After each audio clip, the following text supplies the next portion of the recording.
I'm inspired by all of your efforts, your accomplishments, and I wish you nothing but the best in the future with your experiences. You are truly shining stars on the rise.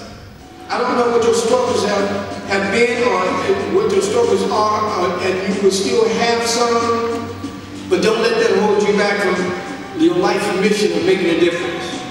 Deal with the challenges, deal with your struggle. You may have some setbacks right now, you will probably continue to have some setbacks.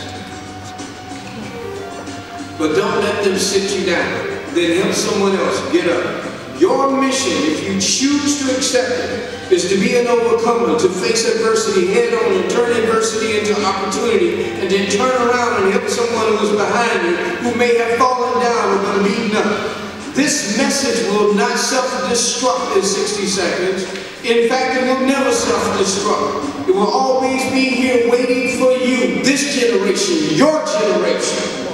Your mission, if you choose to accept it, is go down the road less traveled, make a difference, and change your life.